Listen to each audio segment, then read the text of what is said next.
क्या होता अगर आप पूरे ब्रह्मांड को एक साथ देख पाते?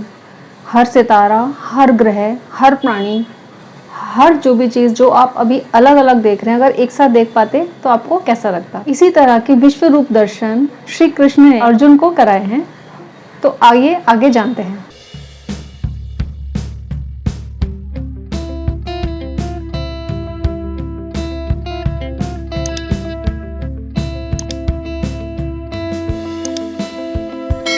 Friends, welcome back to NLP Mind Map. I am Dr. Pratibha Kushwaha. I am a practicing advocate and a certified NLP coach. तो करेंटली इस चैनल पे हमारी एक सीरीज़ चल रही है श्रीमद् भगवद गीता, जिसमें हर वीडियो में हम अलग अलग चैप्टर्स को एक्सप्लोर कर रहे हैं। उसी सीरीज़ में ये हमारा आज का 11th चैप्टर है और इस चैप्टर का नाम है विश्व रूप दर्शन। हम सब अपनी रोज़मर्रा की ज़िंदगी में खोए हुए हैं, जिसमें हम अपनी उलझनों, अपने गोल्स, अपनी स्ट्रगल्स, अपनी लाइफ, अपनी फैमिली में ही खोए हुए हैं, बिना ये जाने और समझे हुए कि यहाँ एक बिग पिक्चर भी है।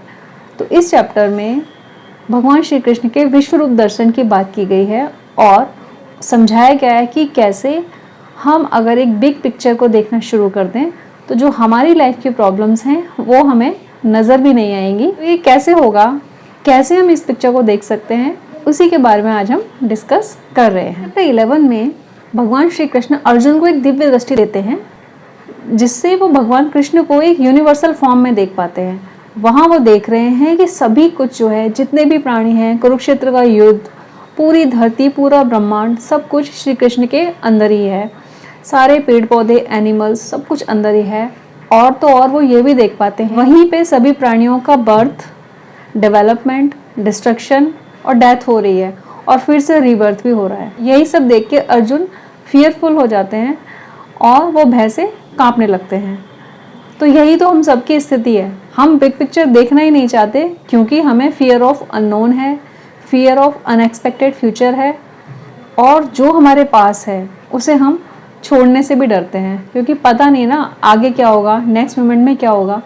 सेम स्थिति वहाँ पे अर्जुन की हो रही है। इस चैप्टर में विश्व रूप दर्शन हमें जो लर्निंग्स देता है उनमें से एक बहुत ही इम्पॉर्टेंट है कि श्री कृष्ण जो कि सभी कुछ है लेकिन फिर भी वहाँ कितने विनम्र हैं, वो सभी के साथ हैं, वो सबको बिल्कुल कनेक्टेड एक ही मान के देखते हैं।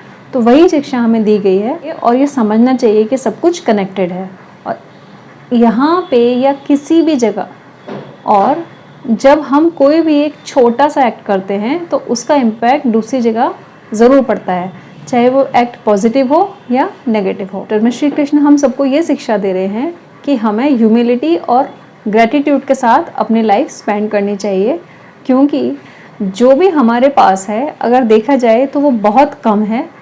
और अगर हम यही सोचते रहेंगे कि इसे और बढ़ाना है और बढ़ाना है, तो वो जो हमारी मृत तृष्णा है, वो जो हमारी इच्छा है, वो कभी भी शांत नहीं होगी, क्योंकि सब कुछ अनंत है, इसका कहीं कोई अंत नहीं है। ना ही इच्छाओं का कोई अंत है, ना ही गोल्स का, ना ही सक्सेस का।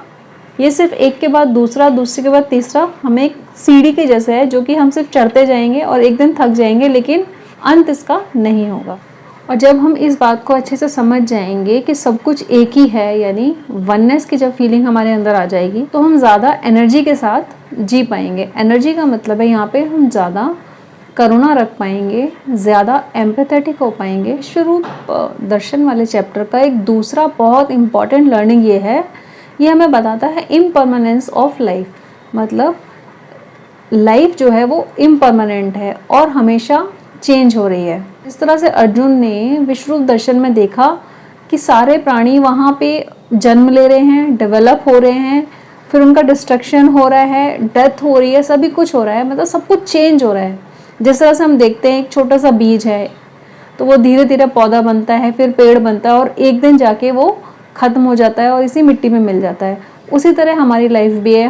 हमारा बर्थ होता है, हम छोटे बच्चे होते हैं, फिर बड़े होते हैं, बहुत सारी चीज़ें सीखते हैं, सक्सेस अचीव करते हैं, भागते हैं, हर चीज़ के पीछे रैट रेस में हम लोग लगे रहते हैं और अल्टीमेटली एक दिन हम लोग एजेड होके हमारी डेथ हो जाती है। और यही साइकिल है, यही चलता रहता है।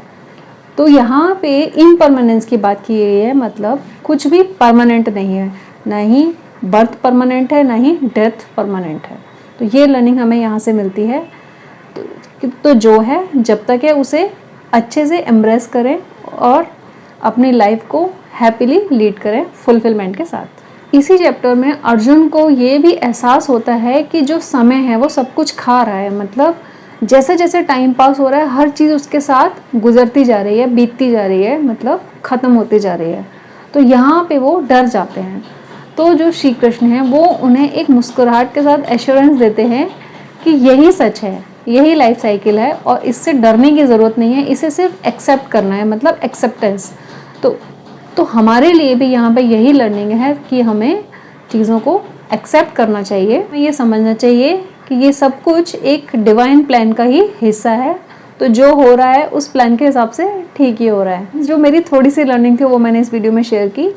अगर आपको ये कंटेंट अच्छा लगा तो please like the video and also spread the awareness, share कीजिए इस वीडियो को और मेरे चैनल को सब्सक्राइब कीजिए और बेल आइकन को भी दबाइए सो दैट आपको आने वाले वीडियोस के नोटिफिकेशंस पहले ही मिल जाएं। अगर कोई क्वेश्चन या क्वेरी है तो मुझे कमेंट सेक्शन में लिखिए।